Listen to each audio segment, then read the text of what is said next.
ஒரு ஊரில் ஒருத்தர் இருந்தான். ஒரு நாள் காலையில் எழுந்திரிச்சான். ஒரு 10 ரூபாய் எடுத்து சட்டை பையில் வச்சுக்கிட்டான். கடை தெருவுக்கு புறப்பட்டான். காய்கறி வாங்குறதுக்காக அவன் போகிறான்.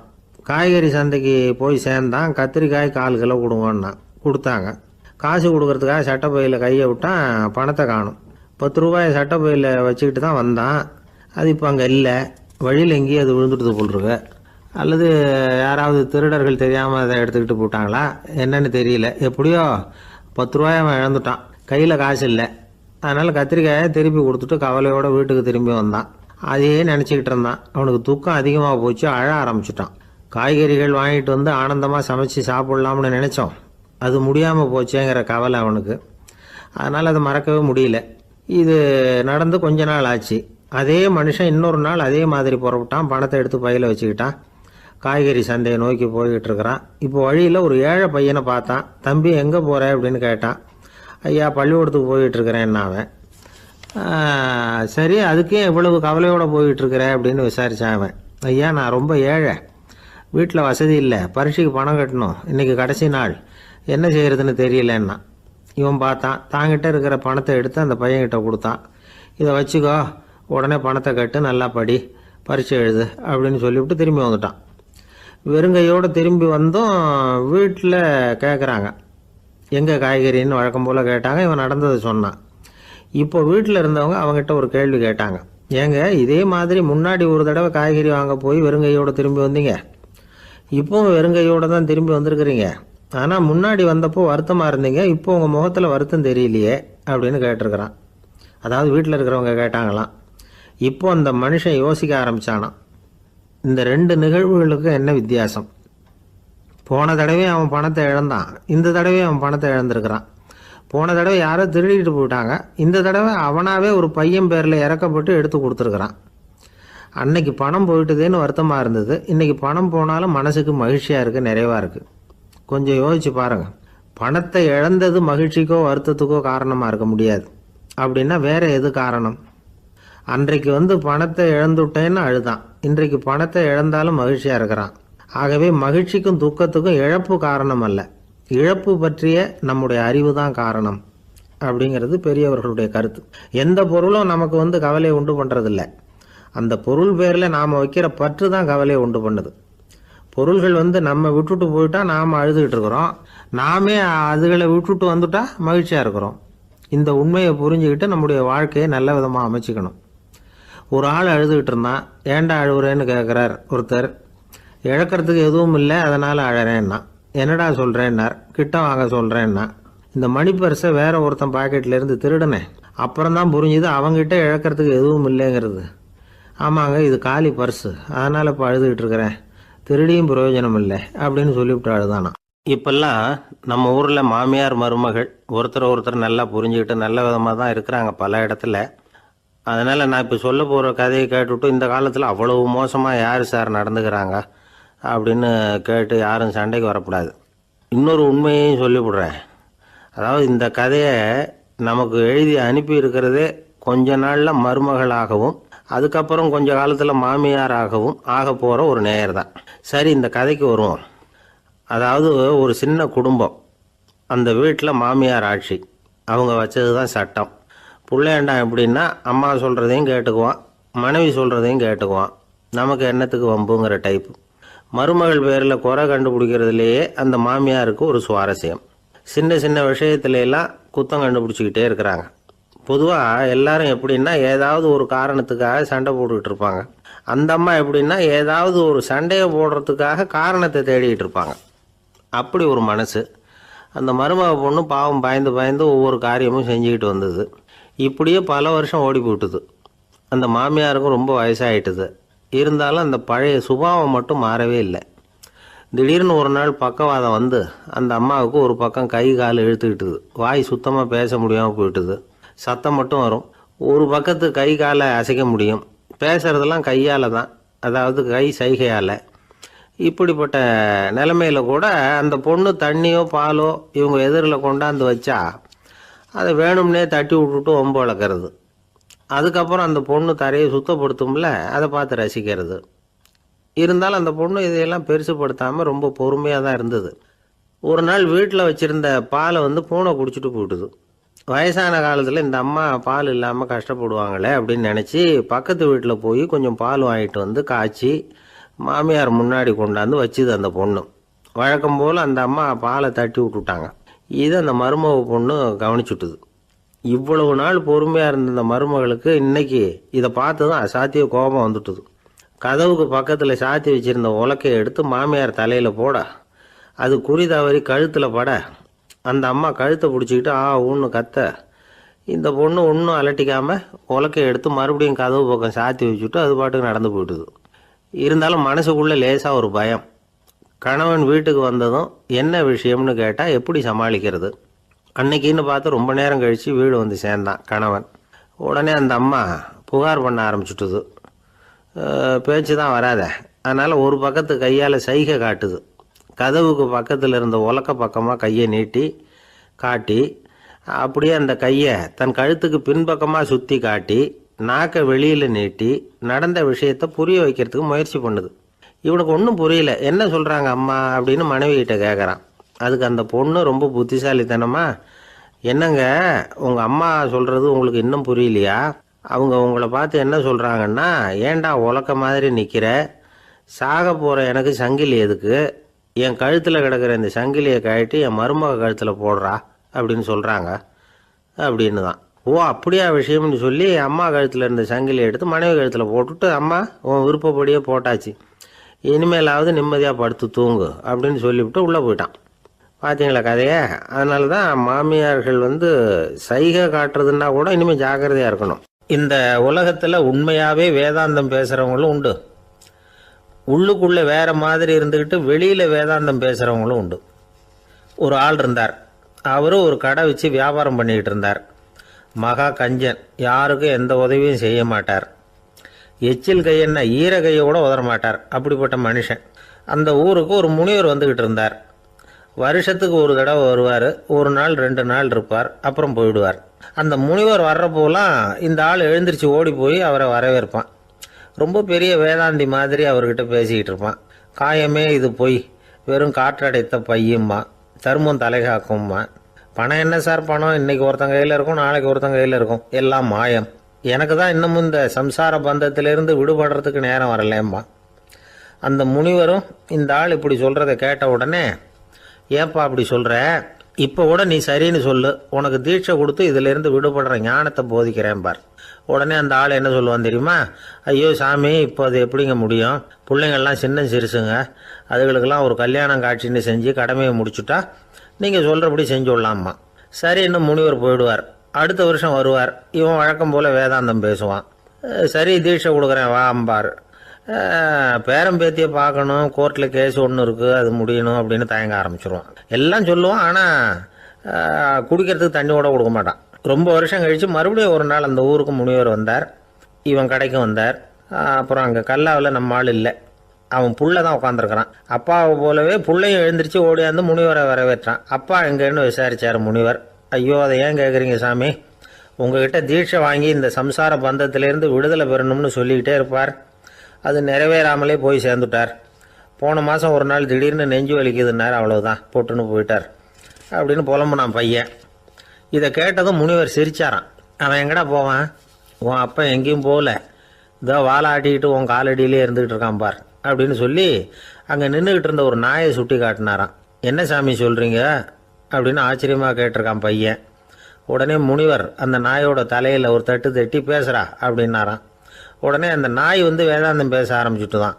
காயமே இது போய் வெறும் காற்றடைத்த பை அப்படின்னு தான். முனிவர் சொன்னார், அடே இப்போவும் ஒன்றும் கெட்டு போகல, நீ விரும்புனா சொல்லு, உனக்கு தீட்சை கொடுத்து என் பின்னாடியே அழைச்சிட்டு போயிடுறேன், அங்கே அழைச்சிட்டு போய் உனக்கு ஞானத்தை போதிக்கிறேன், வர்றியா அப்படின்னு கேட்டிருக்கார். உடனே அந்த நாய் சொல்லிச்சான், ஐயோ அதை ஏன் கேட்குறீங்க சாமி, நான் உண்ணாமல் தின்னாமல் ஏராளமான சொத்து சேர்த்து வச்சுட்டேன், என் பிள்ளைங்க அதோட பெருமை தெரியாமல் ராத்திரி நேரம்லாம் கதவை திறந்து போட்டுட்டு தூங்கிடுவாங்க, அதனால் இப்படி நாயாக பிறந்து ராத்திரி பகலாக சுற்றி சுற்றி காவல் காத்துக்கிட்டு கிடக்கிறேன், இப்போ எப்படி சாமி வர முடியும் அப்படின்னு கேட்டுதான். அறியாமையிலேயே சுகம் கண்டு இப்படி இருக்கிற ஆளுங்களுக்கு எப்படி விடுதலை கிடைக்கும், எப்போ விடுதலை கிடைக்கும் அப்படின்னு கேட்குறார் தசாவதானி திருக்குறள் பேர் ராமையா. அவர் கேட்குறது நியாயம் தானே. இந்த காலத்து பையன் ஒருத்தன் அப்பா கிட்ட சொன்னான், அப்பா இன்னைக்கு நான் 1 ரூபா மிச்சப்படுத்தி விட்டேன் அப்படின்னு. நானும் அப்படியா என்னடா பண்ணேன்னு கேட்டிருக்காரு அப்பா. டவுன் பஸ்ஸில் ஏறாமல் அது பின்னாடியே ஓடியாந்தேன், 1 ரூபா மிச்சம் தானே அப்படின்றான். அட பாவி, ஒரு ஆட்டோ பின்னாடி ஓடியாந்துருந்தா 10 ரூபா மிச்சமாயிருக்குமே, வேஸ்ட் பண்ணிட்டியே அப்படின்னாராம் அந்த அப்பா. ஒரு கடற்கரை ஓரம், அங்கே ஒரு சின்ன கிராமம். அந்த கிராமத்தில் ஒரு சின்ன பள்ளிக்கூடம். கடற்கரை ஓரத்தில் உள்ள ஒரு விடுதியில் ஓய்வுக்காக ஒருத்தர் வந்து தங்கியிருக்கிறார். பள்ளிக்கூடத்தில் ஏதோ விழா நடக்கிறது மாதிரி தெரிஞ்சுது. உடனே அவர் அந்த பக்கமாக வந்தார். இங்கே என்ன நடக்குதுன்னு விசாரித்தார். பள்ளி ஆண்டு விழா நடக்குதுன்னாங்க. உடனே போனார். கண்காட்சி ஒன்று வச்சுருந்தாங்க. உள்ளே போய் பார்த்தார். பள்ளிக்கூடத்தில் படிக்கிற மாணவர்களே சொந்தமாக தயார் பண்ண பொருள்களை காட்சிக்கு வச்சுருக்கிறாங்க. அந்த ஊர் மக்கள்லாம் அதை கூட்டம் கூட்டமாக போய் பார்த்துக்கிட்டு இருக்கிறாங்க. இவரும் ஆர்வமாக அதையெல்லாம் பார்த்துக்கிட்டே போகிறார். ஒரு இடத்துல ஒரு சின்ன ரயில் செஞ்சு வச்சுருந்தாங்க, மாணவர்களே தயார் பண்ணது. மின்சாரத்தால் அது ஓடுறது மாதிரி பண்ணி வச்சுருந்தாங்க. அதில் ஒரு சின்ன பொத்தான் இருக்கும், அது அமுக்குனா ரயில் ஓடும், சுற்றி சுற்றி வரும். மாணவர்கள் எதிரில் நின்று அதுக்கு விளக்கம் கொடுத்துக்கிட்டு இருக்கிறாங்க. இவர் அதை கவனித்தார். ரயில் ஓடுறத பார்த்தார். அங்கே நின்றுக்கிட்டு இருந்த மாணவர்கள்கிட்ட விளையாட்டாக கேட்டார், ஏப்பா இந்த ரயில் எதனால் ஓடுது அப்படின்னு கேட்டார் இவர். சக்தியினால் ஓடுது அப்படின்னாங்க மாணவர்கள். அது என்ன சக்தின்னு கேட்டார். அதுக்கு பேர் மின்சாரம் அப்படின்னாங்க. சரி, நீங்கள் மின்சாரத்தை பார்த்துருக்குறீங்களா அப்படின்னார். நாங்கள் பார்த்தது இல்லைங்க, ஆனால் இதை செய்யறதுக்கு எங்களுக்கு உதவி பண்ண ஆசிரியர் ஒரு பட்டதாரி, ஒரு கால் அவர் பார்த்துருக்கலாம் அப்படின்னாங்க. அவர் எங்கே இருக்காருன்னு கேட்டார். இதோ அழைச்சிட்டு வர்றோம்னு ஓடினாங்க. அவரை அழைச்சிட்டு வந்தாங்க. அவர்கிட்ட ஒரு பெரியவர் கேட்டார், மின்சாரத்தை நீங்கள் பார்த்துருக்குறீங்களா அப்படின்னு. மின்சாரத்தை பார்க்குறதாவது நான் பார்த்ததே இல்லை. நான் பார்த்தது அது செயல்படுற விதத்தை தான். அது விளக்கை வந்து எரிய வைக்குது, ரயிலை ஓட வைக்குது, இது மாதிரி எத்தனையோ எந்திரங்களை வந்து செயல்பட வைக்குது. ஆனால் உண்மையிலேயே அது என்னன்னு எனக்கு தெரியாது. ஒருவேளை இந்த பள்ளிக்கூடத்து தலைமை ஆசிரியருக்கு தெரிஞ்சிருக்கலாம், ஏன்னா அவர் ஒரு மேல்நிலை பட்டதாரி அப்படின்னாராம் அவர். சரின்னு போய் தலைமை ஆசிரியரை கூப்பிட்டுக்கிட்டு வந்தாங்க. அவர்கிட்டையும் இதே கேள்வியை கேட்டாராம் அவர்.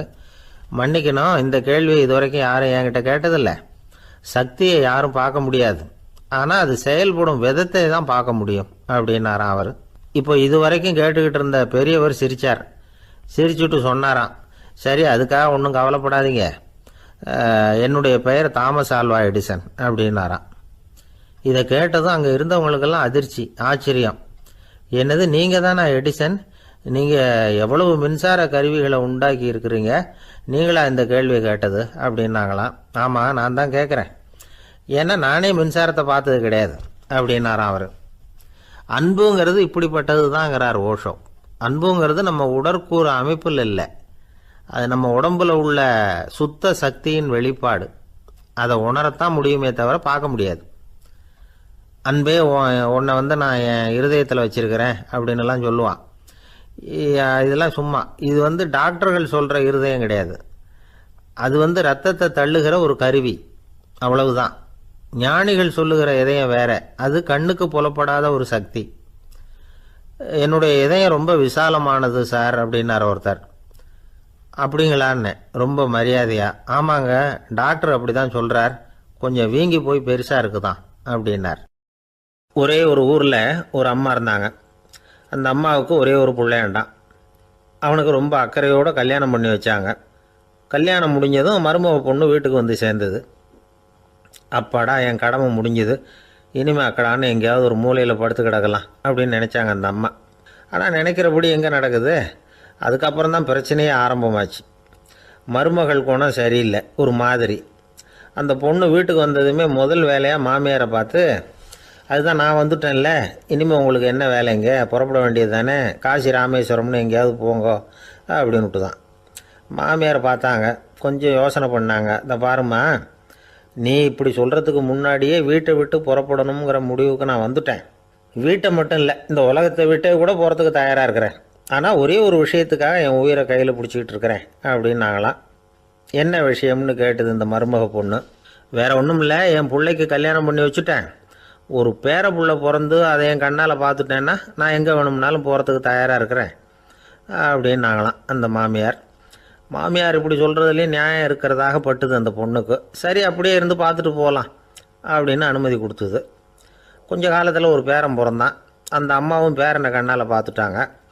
சரி பேரனை பார்த்தாச்சுல்ல, இனிமேல் புறப்பட வேண்டியது தானே அப்படின்னது மருமக பொண்ணு. மாமியார் பார்த்தாங்க. நீ சொல்கிறது சரிதாம்மா, அதில் ஒன்றும் தப்பு இல்லை. என்னோட பேரன் உங்களை அம்மா அப்பான்னு கூப்பிடுறத என் காது குளிர கேட்டுட்டு போயிடுறேனே அப்படின்னாங்களாம். சரி அந்த ஆசையை நிறைவேறட்டும் அப்படின்னு காத்துக்கிட்டு இருந்தாங்க. பேரன் வளர்ந்தான், நடந்தான், பள்ளிக்கூடம் போனால் பெரியவனானான். மருமக பொண்ணு மறுபடியும் மாமியாரை விரட்ட ஆரம்பிச்சுட்டுது, இன்னும் புறப்புள்ளையான்னு. இதை பாருமா, இது வரைக்கும் இருந்துட்டேன். பேரனோட கல்யாணத்தையும் கண்ணால் பார்த்தா தான் இந்த கட்டை வேகும் போல் இருக்குது அப்படின்னு சொல்லி ஒரு மாதிரியாக பேச ஆரம்பித்தாங்க. இதுவும் நியாயமான ஆசையாக தான் படுது அப்படின்னு அது யோசிச்சிருக்கு அந்த பொண்ணு. சரின்னு அதுக்கும் ஒத்துக்கிட்டது. உடனே பேரனுடைய கல்யாணமும் முடிஞ்சது ஒரு வழியாக. இனிமேல் ஒரு நொடி கூட இங்கே இருக்கக்கூடாது, புறப்படுங்க அப்படின்னு மாமியாரை விரட்டிச்சான் அந்த பொண்ணு. இப்போ அந்த மாமியார் தன்னோட மருமகளை பார்த்து சொல்கிறாங்க, இதோ கிளம்பிட்டேம்மா, என் மூட்டை முடிச்செல்லாம் கட்டிக்கிட்டேன், புறப்பட்டுவிட்டேன். அப்படியே நீயும் உன் துணிமணிகளை மூட்டை கட்டிக்கிட்டு கிளம்பிடும், என்னோட சேர்ந்து 2 பேருமா சேர்ந்து போயிடலாம் அப்படின்னாங்களாம். அந்த பொண்ணு முழிக்குது. முழிக்காதே, உனக்கும் ஒரு மருமக வந்துட்டா, இனிமேல் நீயும் ஒரு மாமியார் தானே, உனக்கும் இனிமேல் இங்கே வேலை இல்லை, புறப்படு அப்படின்னாங்களாம்.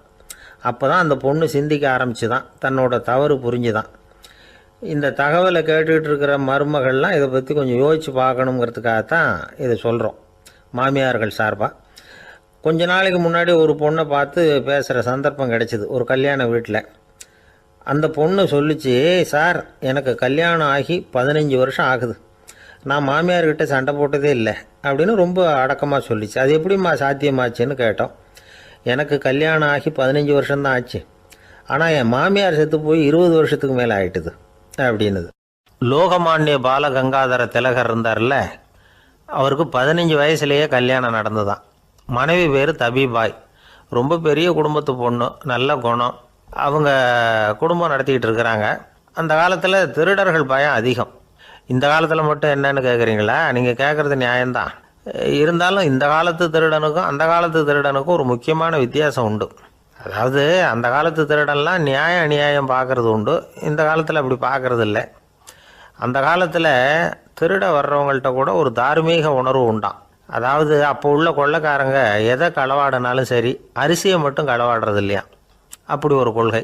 அதனால் பாருங்கள், அந்த காலத்து பெண்கள் நகை நட்டுகளை பத்திரமா வைக்கணும்னா பெட்டியில் வைக்கிறது இல்லை, அரிசி பானையில் போட்டு வச்சு விடுறது. இப்போல்லாம் பேங்க்கில் சேஃப்டி லாக்கர்னு இருக்குல்ல, அது மாதிரி அந்த காலத்தில் சேஃப்டி லாக்கருங்கிறது அரிசி பானை. இந்த வளையல், மூக்குத்தி, தோடு இப்படி எதுவாக இருந்தாலும் அதில் போட்டு பத்திரமா வச்சுருவாங்க. திருடன் அரிசி பானை பக்கம் போகிறதில்ல. ஏன்னா சாப்பிட்ற விஷயத்தில் கை வைக்கக்கூடாது, அது பாவம் அப்படின்னு அவன் நினைக்கிறான். திலகரோட மனைவி தபிபாயும் அதே மாதிரி தன்னுடைய ஆபரணங்களை ஒரு அரிசி பானைக்குள்ளே போட்டு மூடி வச்சுருந்தாங்களாம். இப்படி இருந்தப்போ ஒரு நாள் ஒரு பிச்சைக்கார பொண்ணு வீடு வீடாக பிச்சை கேட்டுக்கிட்டே வந்திருக்குது. திலகர் வீட்டுக்கும் தர்மம் போடுங்க தாயே அப்படின்னு தான் அந்த பொண்ணு. அந்த அம்மா தபிபாய் காதில் இது விழுந்திருக்கு. உடனே கை நிறைய அரிசி அள்ளிக்கிட்டு போட்டிருக்கு. பாத்திரத்தில் அரிசியை போட்டதுக்கு அப்புறம் தான் தெரியுது, பளிச்சுன்னு கண்ணில் படுது. அதாவது அந்த அம்மாவோட வைர மூக்குத்தி ஒன்று அரிசியோடு சேர்ந்து அந்த பிச்சைக்கார பொண்ணு பாத்திரத்தில் போய் விழுந்துட்டுது. இந்த அம்மாவுக்கு மனசுக்குள்ளே குழப்பம், என்ன இப்படி ஆகிட்டுதே, மூக்குத்தி போயிட்டுதே, பிச்சை பாத்திரத்துலேருந்து அதை எப்படி எடுக்கிறது அப்படின்னு தயக்கம். வாயை திறந்து அதை கேட்குறதுக்கும் கூச்சம். திண்ணையில் உட்காந்துருந்த திலகர் இவ்வளவையும் பார்த்துக்கிட்டு இருக்கிறார். மனைவியின் மனசுக்குள்ளே நடக்கிற மௌன போராட்டத்தை அவர் நல்லா புரிஞ்சுக்கிட்டாராம். மனைவியை பார்த்து சொன்னாராம், தபிபாய், இது தெய்வ சம்மதம், அவளுக்கு சேர வேண்டிய மூக்குத்தி அவகிட்ட போயிட்டுது, பிச்சை பாத்திரத்தில் விழுந்த மூக்குத்தியை எடுக்க வேணாம் அப்படின்னாராம். சரின்னு சொல்லிவிட்டு மேற்கொண்டு எதுவும் சொல்லாமல் அந்த அம்மா வீட்டுக்குள்ளே போயிட்டாங்களாம். இந்த காலத்துலலாம் அது மாதிரி நடக்குமா? வெறும் அரிசியை போட்டுவிட்டு விவகாரம் பண்ணிகிட்டு இருக்க மாட்டோமா? ஒரு பெரிய மனுஷன் வீட்டுக்கு ஒரு பிச்சைக்காரன் வந்தான். ஐயா, நாங்கள் பிச்சைக்காரங்கள்லாம் சேர்ந்து ஒரு சங்கம் வச்சுருக்குறோம், அதுக்கு நிதி சேர்க்குறோம், அதுக்கு ஒரு 100 ரூபா கொடுத்தீங்கன்னா எங்களுக்கு பெரிய உதவியாக இருக்கும் அப்படின்னானா. அதெல்லாம் ஒன்றும் கொடுக்க முடியாது போ அப்படின்னாரான் அவர். அப்படின்னா ஒரு 50 ரூபாயாவது கொடுங்களேன் அப்படின்ட்டுருக்கான். அதுவும் முடியாதுன்னு சொல்லிவிட்டார். 25 ரூபா அப்படின்னு இருக்கான். எதுவும் முடியாது அப்படின்னாராம்.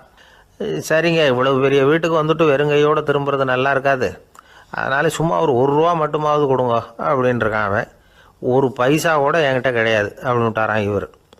அப்படின்னா நீங்கள் ஒரு காரியம் பண்ணுங்களேன் அப்படின்னானா அவன். என்ன செய்யணும் அப்படின்னு இருக்கார். எங்கள் சங்கத்தில் நீங்களும் ஒரு மெம்பராக சேர்ந்துருங்க அப்படின்னானா. காஞ்சிபுரத்தில் பல்லவ ராஜா ஒரு கோவில் கட்டினார், கைலாசநாதர் கோவில். அதுக்கு கும்பாபிஷேகம் பண்ணுறதுக்கு ஒரு நாள் குறிப்பிட்டு அதுக்கு வேண்டிய ஏற்பாடுகள்லாம் பண்ணினார். முதல் காரியமாக கடவுளை வேண்டிக்கிட்டார், நீங்கள் இந்த கும்பாபிஷேகத்துக்கு நேரில் வந்து கலந்துக்கணும்னார். கடவுள் அந்த ராஜா கனவுல வந்தார். நீ கும்பாபிஷேகம் வச்சிருக்கிற அதே நாளில் அதே நேரத்தில் எனக்கு இன்னொரு ஊரில் ஒரு கும்பாபிஷேகம் இருக்குது, அதுக்கு போக வேண்டியிருக்கு.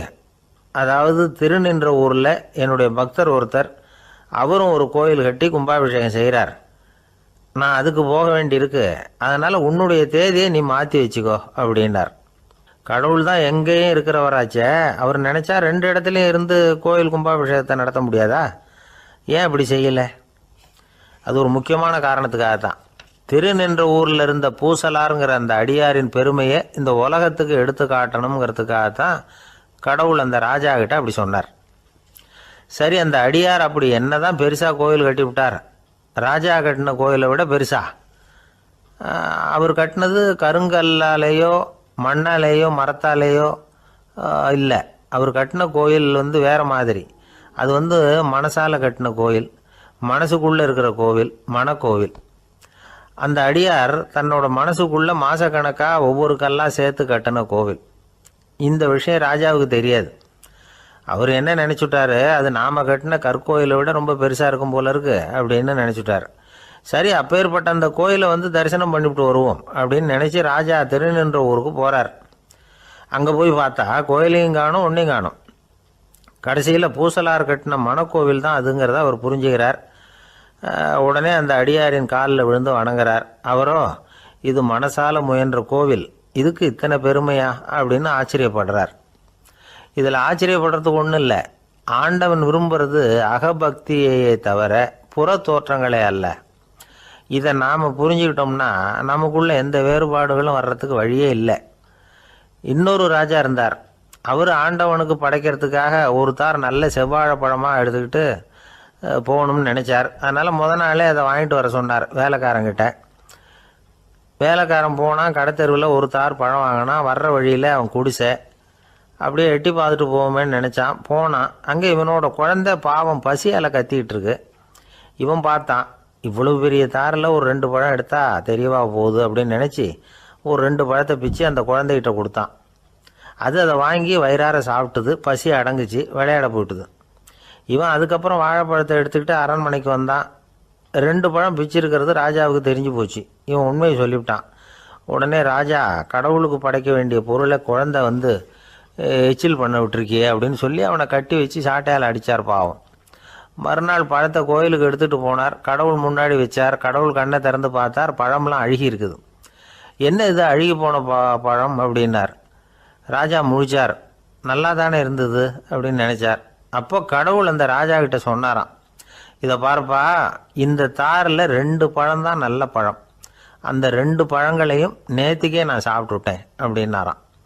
அப்போ தான் ராஜாவுக்கு புரிஞ்சுது, ஏழை குழந்தையின் பசியை தீர்க்கறதுக்காக உதவுன அந்த 2 பழம்தான் இறைவன் சாப்பிட்ட பழம்னு. இறைவன் இருக்கிற இடம் எது? இதுதான். ஒரு ஊரில் ஒரு மன்னர் இருந்தார். புத்தி கூர்மை உள்ள ஒரு மன்னர். பொதுவாக மன்னர்களுக்கு சந்தேகம் வந்தால் சபையில் உள்ள சான்றோர்கள்கிட்ட கேட்டு தெரிஞ்சுக்கிறது தானே வழக்கம். ஆனால் இங்கே அப்படி இல்லை. மற்றவங்களுக்கு சந்தேகம் வந்தால் மன்னர்கிட்ட கேட்டு தெரிஞ்சுக்குவாங்க. அது மாதிரி கேட்டு தெரிஞ்சுக்கிறதுக்காக ஒரு பெரியவர் ஒரு நாள் வந்தார். அவர் கையில் 3 பொம்மைகள் வச்சுருந்தார். 3 ஒரே மாதிரி பொம்மைகள், கொஞ்சம் கூட வித்தியாசம் தெரியல. ஏது இந்த பொம்மைன்னு கேட்டார் மன்னர். எனக்கு வேண்டியப்பட்ட ஒருத்தங்கிட்ட இருந்து இதை வாங்கிட்டு வந்திருக்கிறேன். நான் தான் அவன்கிட்ட இந்த பொம்மையை செஞ்சு கொடுக்கும்படியா கேட்டுக்கிட்டேன். அவன் ரொம்ப புத்திசாலி, அவன் தான் இதை செஞ்சு கொடுத்தான். ஆனால் அதில் ஒரு சிக்கல் அப்படின்னார். என்ன பிரச்சனைன்னு கேட்டிருக்கார் இவர். நான் அவன்கிட்ட கேட்டது 3 விதமான பொம்மைகளாக இருக்கணும்னு கேட்டேன். அவன் என்னடான்னா 3 ஒரே மாதிரியாக செஞ்சு கொடுத்துட்டான் அப்படின்னார்.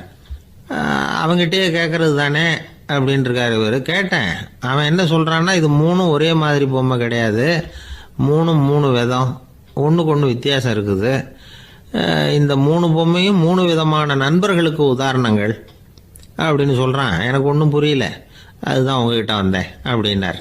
சரி, அந்த பொம்மைகளை இப்படி கொடுங்க அப்படின்னு வாங்கினார் மன்னர். எடுத்துக்கிட்டு உள்ளே போனார். கொஞ்ச நேரம் கழித்து வெளியில் வந்தார். அதுக்கப்புறம் சொன்னார், இதை பாருப்பா, அவன் சொன்னது சரிதான், மூணும் மூணு விதம் தான்.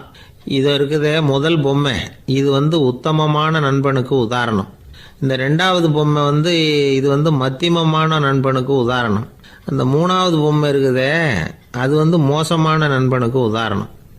இதை செஞ்சவன் உண்மையிலேயே பெரிய அறிவாளி தான் அப்படின்னாராம். வந்தவருக்கு ஒன்றும் புரியல. பார்த்தா ஒன்றும் வித்தியாசம் தெரியலையே அப்படின்னு அவன் குழம்பி போய் நிற்கிறான். இப்போது அந்த மன்னர் விளக்கம் கொடுக்குறார். அந்த மூணு பொம்மையையும் எடுத்து முன்னாடி வச்சார். ஒரு மெல்லிய கம்பியை கையில் எடுத்தார். அந்த முதல் பொம்மை காதில் விட்டார். கொஞ்ச தூரம் உள்ளே போய் அப்படியே நின்றுட்டுது அந்த கம்பி. அப்புறம் ரெண்டாவது பொம்மை காதில் அந்த கம்பியை விட்டார். அந்த கம்பி என்னாச்சுன்னா அப்படியே அது வாய் வழியாக வெளில வந்தது. மூணாவது பொம்மை காதில் கம்பியை செலுத்தினார். அது நேராக இன்னொரு காது வழியாக வெளியில் வந்தது. இப்போ இந்த முதல் வகை இருக்குதே, அது மாதிரியான நண்பர்கள் எப்படி தெரியுமா? நம்ம கஷ்டத்தை அவங்கக்கிட்ட சொன்னால் பேசாமல் கேட்டுக்குவாங்க. வெளியில் அதை யாருக்கிட்டையும் சொல்லிகிட்டு இருக்க மாட்டாங்க. வெளியில் தெரியாமல் நமக்கு உதவி பண்ணுவாங்க. செஞ்சுட்டு அதை நான் தான் செஞ்சேன்னு சொல்லிகிட்டு இருக்க மாட்டாங்க. அதுதான் கம்பி ஒரு காது வழியாக போய் உள்ளேயே நின்றுட்டுது. ரெண்டாவது பொம்மையில் கம்பி என்னாச்சு, ஒரு காது வழியாக போய் வாய் வழியாக வெளியில் வருது. இது மாதிரியான நண்பர்கள்கிட்ட நாம் கஷ்டத்தை சொன்னால் அதை அவங்க 4 பேர்கிட்ட போய் சொல்லி நமக்காக உதவி கேட்பாங்க. நமக்குன்னு கேட்டு வாங்கி அதை நம்மகிட்ட கொண்டுகிட்டு கொடுப்பாங்க. இவங்க மத்தியமமான நண்பர்கள். மூணாவது பொம்மையில் ஒரு காது வழியாக செலுத்துகிற கம்பி இன்னொரு காது வழியாக வெளியில் வந்துடுது. இது மாதிரியான நண்பர்கள்கிட்ட நம்ம கஷ்டத்தை சொன்னால் அவங்க காது கொடுத்து கேட்குறது மாதிரி நடிப்பாங்க. அப்படியே இன்னொரு காது வழியாக அதை வெளில விட்டுருவாங்க. அதை பற்றி கவலைப்பட மாட்டாங்க. இதுதான் இந்த பொம்மைகளுக்குள்ளே இருக்கிற வித்தியாசம் அப்படின்னு விளக்கம் கொடுத்தாராம் மன்னர். படிக்கிற பிள்ளைங்கள்லேயும் இது மாதிரி 3 வகை உண்டு. சில பேர் காதால் வாங்கி மனசில் வச்சுக்குவான். சில பேர் காதால் வாங்கி பேனாவால் எழுதி விடுவான். சில பேர் ஒரு காதால் வாங்கி இன்னொரு காதால் வெளியில் விட்டுருவான். ஒரு பையன் வகுப்பில் ஆசிரியர் பாடம் நடத்தும் பொழுது தலையை வேகமாக ஆட்டி ஆட்டி கேட்பானான். ஏன்டா இப்படி தலையை இப்படி ஆட்டுற அப்படின்னு கேட்டிருக்கான் பக்கத்தில் இருந்தவன். தலையை ஆட்டினா தாண்டா ஒரு காது வழியாக உள்ளே போகிறது, இன்னொரு காது வழியாக வெளியில் வேகமாக வெளில போகும் அப்படின்னானா அந்த பையன். இந்த உலகத்தில் மனுஷன் எவ்வளவோ தவறுகள் செய்கிறான். அதுக்கெல்லாம் என்ன காரணம்? அதை பற்றின ஆராய்ச்சி தான் இன்றைக்கி. இதுக்கு ஆராய்ச்சி என்னத்துக்கு, அது தெரிஞ்ச விஷயம் தானே அப்படின்னு நீங்கள் நினைக்கலாம். ஆனால் அப்படி அலட்சியமாக இந்த விஷயத்தை விட்டுறக்கூடாது. பொதுவாக எல்லோரும் நினைக்கலாம், எது சரி எது தவறு அப்படின்னு தெரியாததுனால தான் மனுஷன் தப்பு பண்ணுறான் அப்படின்னு. ஆனால் அப்படி சொல்லிட முடியாது. மனுஷன் தெரிஞ்சே தான் தவறுகள் பண்ணுறான். இப்போ உதாரணத்துக்கு ஒரு சாலையில் இடது பக்கம் போக வேண்டிய ஒருத்தர் நடுக்கோட்டை தாண்டி வலது பக்கமாக வண்டியை ஓட்டிகிட்டு போகிறாருன்னு வச்சுக்கோங்க. என்னப்பா இது தப்பு இல்லையா அப்படின்னு அவர்கிட்ட கேட்டால், அதெல்லாம் எனக்கு தெரியும், நீ உன் வேலையை பார்த்துட்டு போ அப்படிம்பார். வலது பக்கமாக போகிறது தப்புன்னு தெரிஞ்சே தான் அவர் அப்படி செய்கிறார், அப்படி போகிறார். பெரிய உத்தியோகத்தில் இருக்கிறவங்க கூட லஞ்சம் வாங்குறாங்க. அவங்களுக்கெல்லாம் லஞ்சம் வாங்குறது தப்புன்னு தெரியலன்னு அர்த்தம். திருடுறது தப்புன்னு தெரியாமலாம் மனுஷன் திருடுறான். நல்லாவே தெரியும். நீங்கள் வேணும்னா கேட்டு பாருங்கள், வேறு வழி இல்லை அதனால தான் திருடுறேன்பா. திருடுறது ஒரு புண்ணியமான காரியம்னு திருடனே கூட சொல்ல மாட்டான். திருடுறது தவறுங்கிறது திருடனுக்கு தெரியும் அப்படிங்கிறத விளக்கிறதுக்காக ஒரு பெரியவர் ஒரு கதை சொன்னார். அதாவது 2 திருடர்கள் 2 பேரும் சேர்ந்து ஒரு வீட்டுக்கு போய் ஒரு 10,000 ரூபாயை திருடிட்டு வந்துடுறாங்க. ஒரு காட்டு வழியாக வந்துக்கிட்டு இருக்கிறாங்க. இன்னும் விடியல. 2 பேருக்கும் தூக்கம் கண்ணை சுற்றுது. சரி, இப்படியே ஒரு மரத்தடியில் படுத்து தூங்குவோம், காலையில் விடிஞ்சதும் இந்த பணத்தை 2 பேரும் பங்கு போட்டுக்குவோம் அப்படின்னு முடிவு பண்ணுறாங்க. அதே மாதிரி படுத்து தூங்குறாங்க. நடு ராத்திரியில் ஒரு திருடன் முழிச்சிக்கிறான். விடிகிற வரைக்கும் காத்துக்கிட்டு இருந்தால் 5,000 ரூபா தான் கிடைக்கும், இப்போவே கம்பி நீட்டினா 10,000 ரூபா கிடைக்கும் அப்படின்னு யோசித்து பார்த்துட்டு ஒரு முடிவுக்கு வந்தான். மெதுவாக அந்த 10,000த்தையும் சுருட்டிக்கிட்டு அடுத்தவனுக்கு தெரியாமல் ஓடி போயிட்டான். விடியுது. அடுத்தவன் எழுந்திரிச்சு பார்க்குறான். பணத்தையும் காணலை, பாகஸ்தனையும் காணலை. இந்த திருடன் அந்த திருடனை திட்டுறான். திருட்டு பய, அயோக்கிய பய, இப்படி அநியாயமாக கிளப்பிட்டு போட்டானே அப்படிங்கிறான். இதுலேருந்து என்ன தெரியுது? தெரியாமல் எடுத்துக்கிட்டு போகிறது திருட்டு, அயோக்கியத்தனம், அநியாயம் அப்படிங்கிறது இவனுக்கு தெரிஞ்சிருக்குது. அதனால தான் அடுத்தவனை பார்த்து இப்படி திட்டுறான். அதனால் தெரியாததுனால மனுஷன் தவறு பண்ணுறான்னு சொல்கிறது சரியில்லை. அப்படின்னா மனுஷன் பண்ணுற தவறுகளுக்கு உண்மையான காரணம் தான் என்ன? இதே சந்தேகம் அர்ஜுனனுக்கும் வந்துதான். அதனால தான் அவன் பகவானை பார்த்து கேட்குறான், மனுஷன் தன் விருப்பத்துக்கு விரோதமாக ஏதோ ஒரு சக்தியினால பலாத்காரமாக இழுக்கப்பட்டது மாதிரி பாவம் பண்ணுறானே, அந்த சக்தி என்ன அப்படின்னு கேட்குறான். இதுக்கு பகவான் பதில் சொல்கிறார், காமமும் குரோதமும் தான் அந்த சக்திகள், அதாவது ஆசையும் சினமும். இது ரெண்டும் உன்னுடைய எதிரிகள் அப்படிங்கிறத புரிஞ்சுக்கோ அப்படிங்கிறார். இன்னமும் நுணுக்கமாக பார்த்தா காமத்தினுடைய மறு உருவங்கள் தான் குரோதமும் லோபமும். ஆசை நிறைவேறலைன்னா குரோதம், அதாவது கோபம். ஆசை நிறைவேறிட்டதுன்னா லோபம், அதாவது பேராசை. பாவத்தை கண்ட்ரோல் பண்ணணும்னா அதுக்கு மெயின் சுவிட்ச் எது அப்படிங்கிறது இப்போ தான் தெரியுது.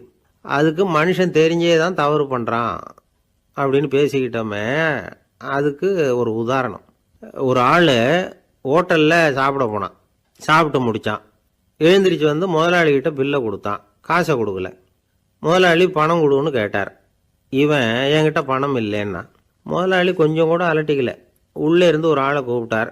இவனை கூப்பிட்டுக்கிட்டு போய் இட்லி மாவு ஆட்ட சொல்லுன்னார். இவனும் கவலைப்படாமல் உள்ளே போயிட்டான்.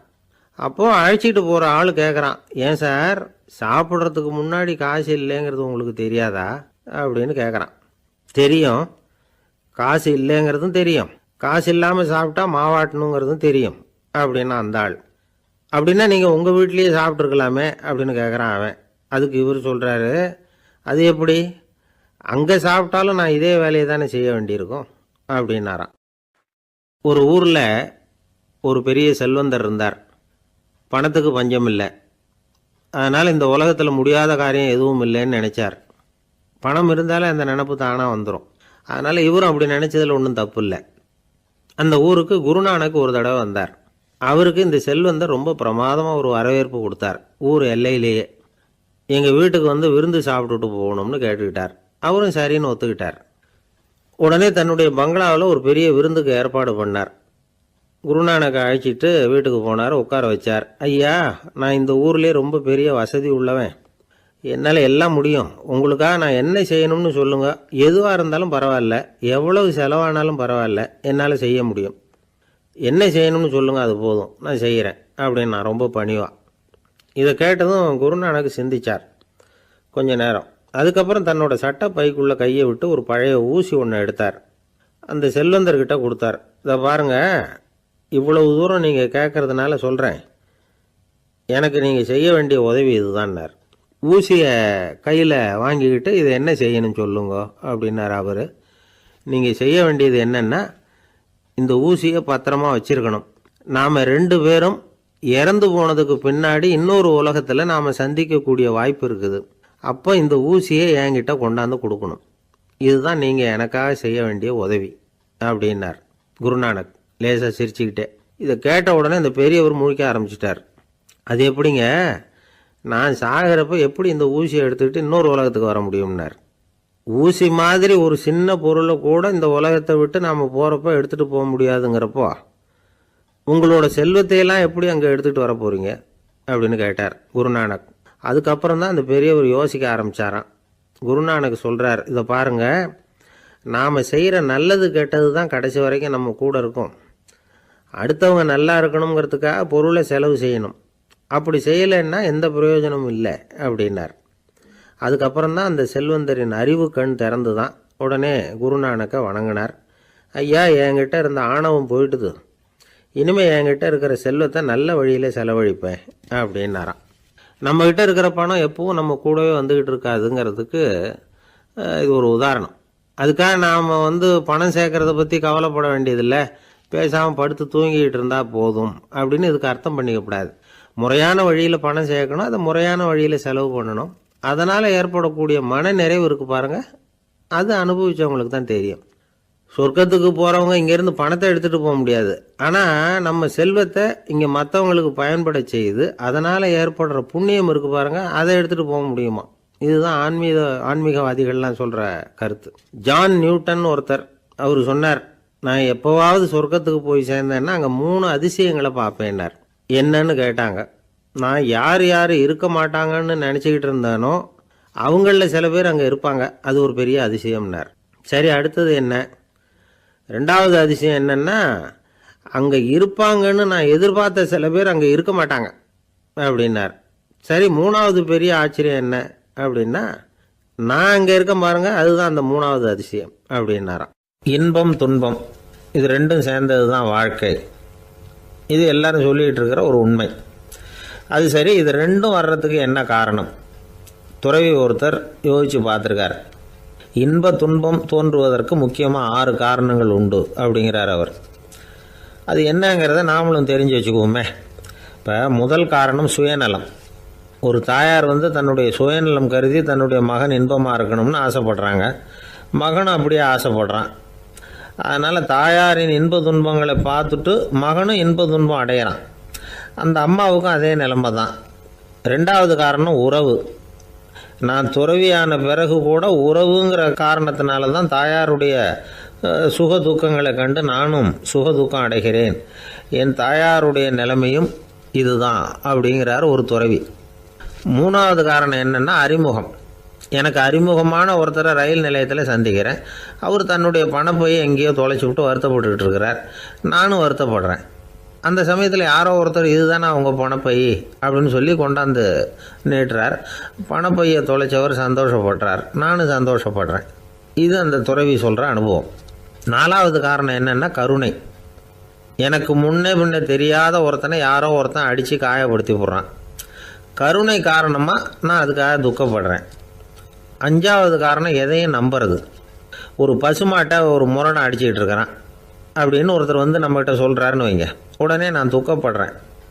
இன்னொருத்தர் அந்த முரணனை போலீஸ்காரங்க பிடிச்சிட்டு போயிட்டாங்கன்னு சொல்கிறாரு, நான் உடனே சந்தோஷப்படுறேன்.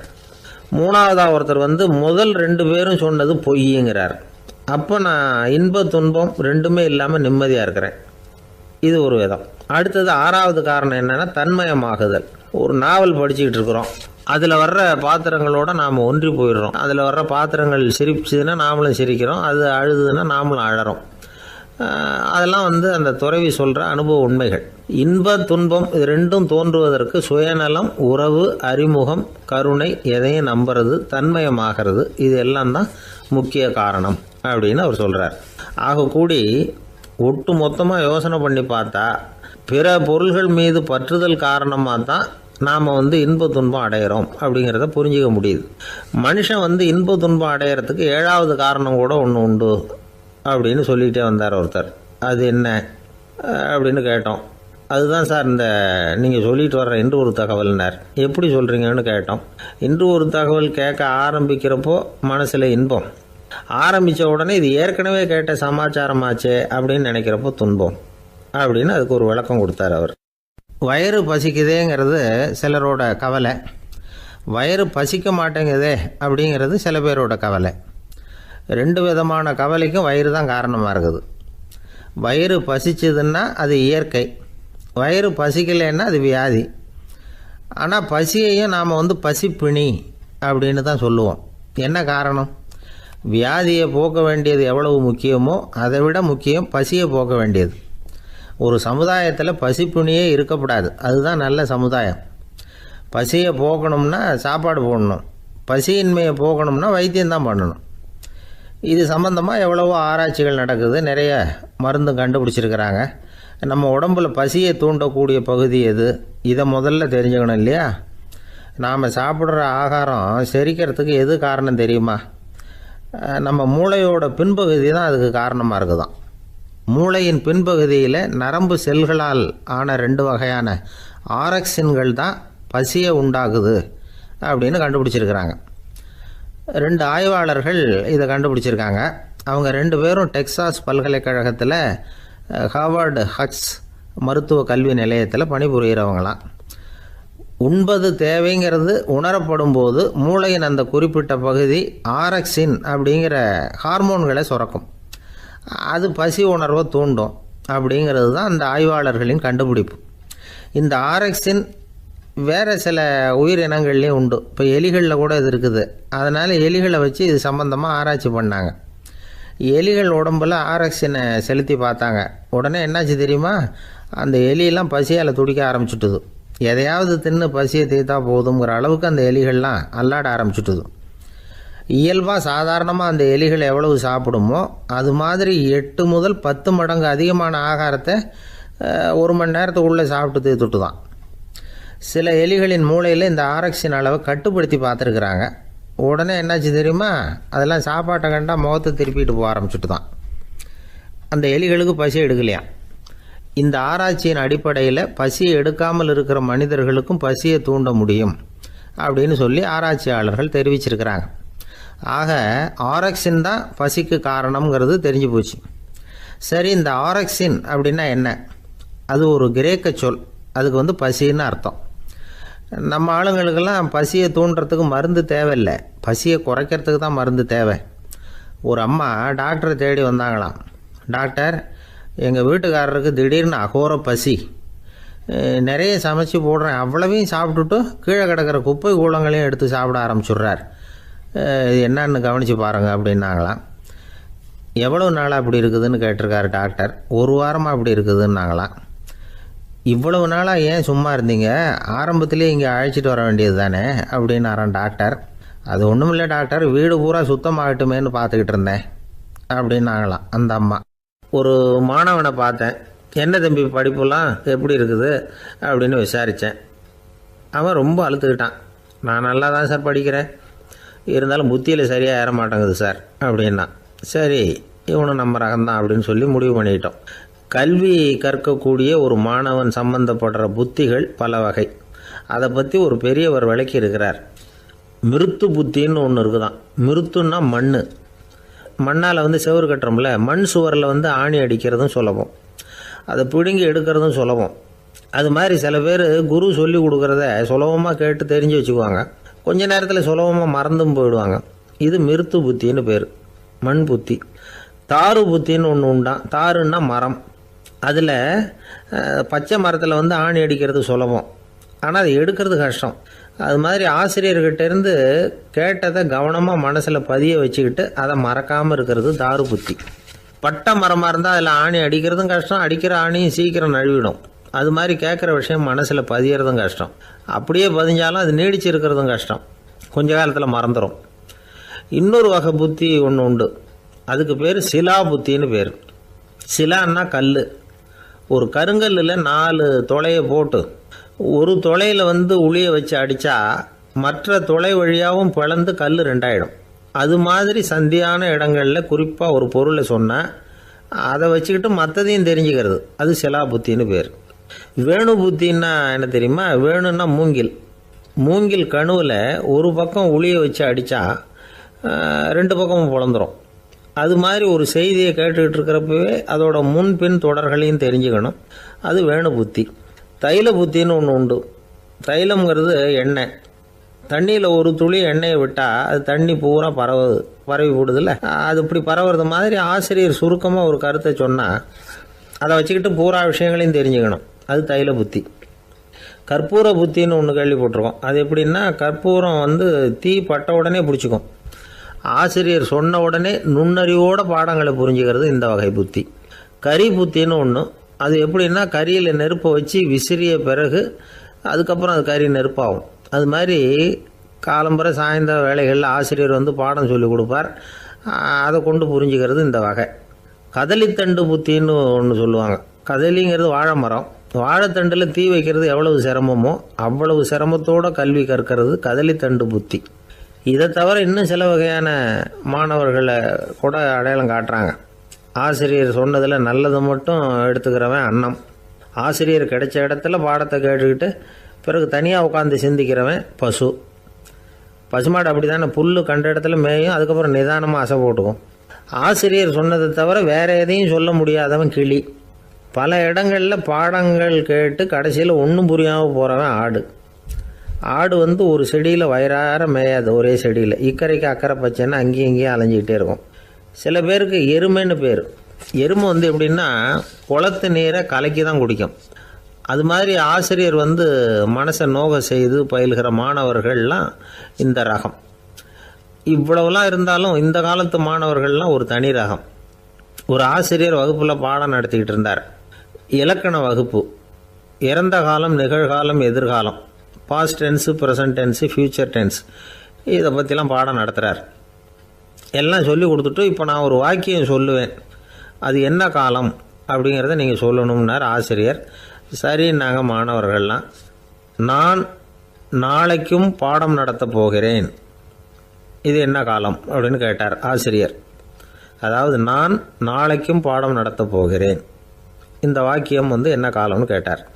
ஒரு பையன் மெதுவாக எழுந்திரிச்சு சொன்னான், இது எங்கே போதாத காலம் சார் அப்படின்னு சொல்லிவிட்டு உட்காந்துட்டானா. ஒருத்தர் ஓடி வந்தார், இன்னொருத்தரை பார்த்து, சார் உங்கள் சைக்கிளை ஒரு நாள் இரவல் கொடுங்களேன், பக்கத்து ஊருக்கு போயிட்டு வர வேண்டியிருக்கு அப்படின்னார். இவர் சைக்கிளை கொடுத்து பத்திரமா கொண்டுகிட்டு போங்கன்னார். சார் இதை பத்திரமா கொண்டு போகிறேன், கவலையே வேணாம், ஏன்னா இது உங்களோட சைக்கிள் அப்படின்னு நான் நினைக்கல, என்னோட சைக்கிளாக நினைக்கிறேன் அப்படின்னார். அதுக்கப்புறம் தான் இவருக்கு உண்மையாகவே பயம் வந்துட்டுது. ஏன்னா அவர் சொன்னது மாதிரி அதை தன்னோட சைக்கிளாகவே நினச்சி தள்ளிட்டு போட்டால் என்ன பண்ணுறது?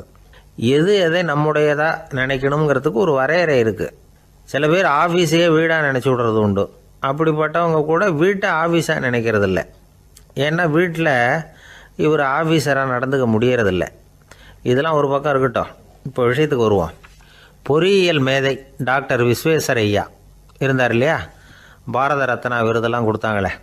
ஆஃபீஸ் வேலை வேறு, சொந்த வேலை வேறு அப்படிங்கிறதுக்கு ஒரு உதாரணமாக இருந்தவர் அவர்.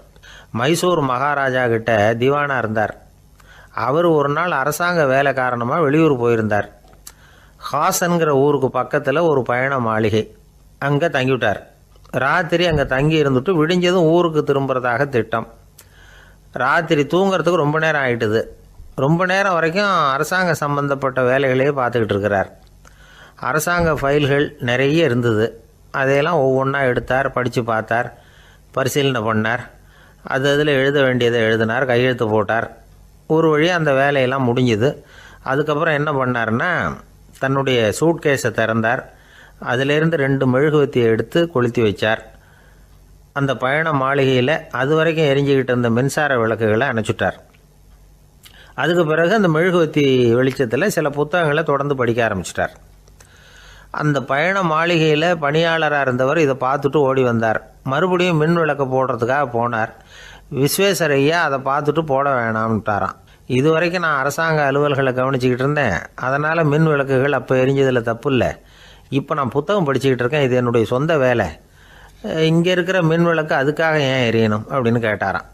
இப்போ இருக்கிற சில அரசு பணியாளர்கள்கிட்ட இந்த சம்பவத்தை பேச்சோட பேச்சாக சொல்லி பார்த்தேன். அவங்களால இதை ஜீரணிக்கவே முடியல. நேர்மை தேவை தான் சார், அதுக்காக அவ்வளவு தூரத்துக்கு அது தேவையா அப்படிங்கிறாங்க. விஸ்வேஸ்வரய்யா அப்படி பண்ணினது தான் ஒரு நேர்மையாளர் அப்படின்னு இந்த உலகத்துக்கு நிரூபிக்கணுங்கிறதுக்காக இல்லை. தான் அப்படி நடந்து காட்டினா தன்னை சுற்றி இருக்கிறவங்களும் அதை கேள்விப்படுறவங்களும் முடிஞ்ச அளவுக்கு பொது வாழ்க்கையில் அரசு பணியில் நேர்மையை கடைபிடிக்க முயற்சி பண்ணலாமே அப்படிங்கிறதுக்காகத்தான். இப்போவும் சில பேர் இருக்கிறாங்க, இவங்க ஆஃபீஸ் வேறு வீடு வேறேன்னு நினைக்கிறதில்ல, அவ்வளோ உரிமை. ஒருத்தர் அப்படி தான், அவருக்கு அவசரமாக 5000 ரூபா தேவைப்பட்டது. ஆஃபீஸு பணத்தை எடுத்துக்கிட்டார். அந்த நேரம் பார்த்து ஆடிட் வந்துட்டுது, ஆப்பிட்டுக்கிட்டார். விசாரணை நடக்குது. அவர் சொல்கிறார், சார் நான் நேரம் காலம் பார்க்காம ஆஃபீஸில் வேலை செய்வேன், ஏன்னா அதை என்னோடய ஆஃபீஸாக நினைக்கிறேன்.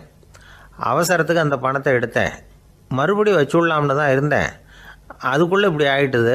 நீங்கள் என்ன நினச்சாலும் சரி, நான் ஆஃபீஸ் வேறு வீடு வேறு அப்படின்னு நினைக்கிறதில்ல, அது என்னோடய சுபாவம் அப்படின்னார். விசாரணை பண்ணவர் தீர்ப்பு வழங்கினார். உங்கள் சுபாவத்துக்கு மதிப்பு கொடுத்து நானும் தீர்ப்பு வழங்குறேன். நீங்கள் கொஞ்ச நாள் ஜெயிலில் இருந்துட்டு வாங்க, அது உங்களுக்கு கஷ்டமாக இருக்காதுன்னு நினைக்கிறேன். ஏன்னா அங்கே போனாலும் நீங்கள் உங்கள் சுபாவப்படி வீடு வேறு ஜெயில் வேறேன்னு நினைக்க மாட்டீங்க அப்படின்னாராம்.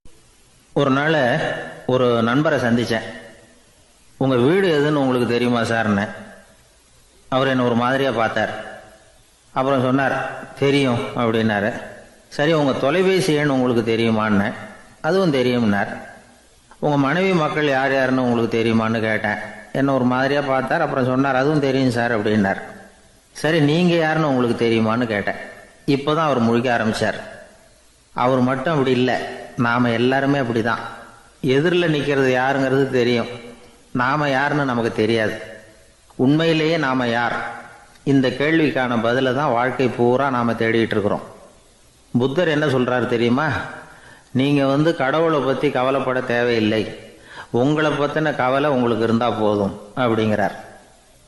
நான் யார், எனக்கு ஏன் இந்த கவலை அப்படின்னு உங்களை நீங்களே கேட்டுக்குங்க அப்படிங்கிறார். நாம் ஏன் கடவுளை படைத்தோம்? அது ஒரு நழுவல் முயற்சியாம். அதாவது தன்னிடமிருந்து தானே தப்பிக்கிற ஒரு முயற்சியாம். இப்படி தான் அதை சொல்கிறாங்க அறிஞர்கள்லாம். மக்கள் பொய்யான பிரச்சனைகளில் ஆர்வமாக இருக்கிறாங்க.